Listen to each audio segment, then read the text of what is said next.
and says, "I'm so happy my swimming has caught up with all the talk about the disease that he fought. He wants to be recognized as a great swimmer." And he's got another chance here in the finals of the 200 breaststroke. Above him is Springer and Ricard, his biggest rivals in this race. Well, these breaststrokes have become so wacky. It's just so hard to predict how these swimmers are going to attack the race. You like to think the Chanteau will stay in contact, kind of have that building feeling this first 100. Don't let the field get away. That's the most important thing. Right there in the middle of the pool he is. Black cap right above him is Springer, the world record holder. You know, he's only 11/100ths of a second off that world record that Springer set last night when he went it in the second semi. Springer was first, and he really came back. Yeah, he did. Late in the race in the semi last night, so he's out early tonight, and he's under the world record. And he has no history in a final of a major meet. Like you said, Dan, he was 26th in Beijing last summer. I like the way that Eric Chanteau is looking right now. I feel like he has the best closing speed of any of these swimmers. I felt like he managed that first 100 really well.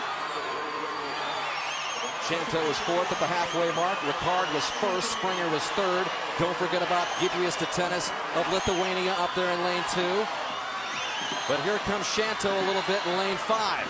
Well, Ricard is swimming a completely different race right now. You see him up there in lane number 3. He went out a lot slower, which gives him, he's going to be very dangerous this last 50. Turn for home. It's Ricard with the lead. Chanteau is up into the second spot. Tennis is third. Springer has faded to fourth. And Chanteau's looking strong right here on the end, but he's going to need a lot here to hold off Ricard up there in lane 3. Oh, here comes Springer, too. Springer had great closing speed as well last night. Oh, look at him lined up, Dan. Chanteau in the lead right now in lane 5. Tennis is up there in lane 2. Chanteau in lane 5 trying to stretch to the wall and get the goal. He's stretched, and he's finished second. Oh, Gerta takes the goal. Chanteau with a long stroke into the wall. 1/100th of a second. Again. 1/100th of a second. We got a tie for the bronze between Tennis and Springer. But I couldn't help but see Chanteau's stroke at the end. He was caught between in between. a hard place.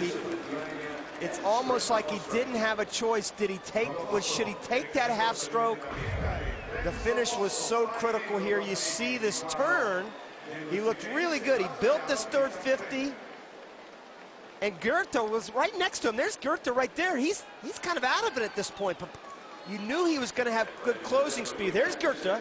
Now watch Chanteau, Dan. You said it. He's right above him. Now what do you do here? You've got to anticipate the finish. 1, 2, he should have taken another stroke. Yep. He should have taken another stroke. He glided in there. He was caught between, like you said.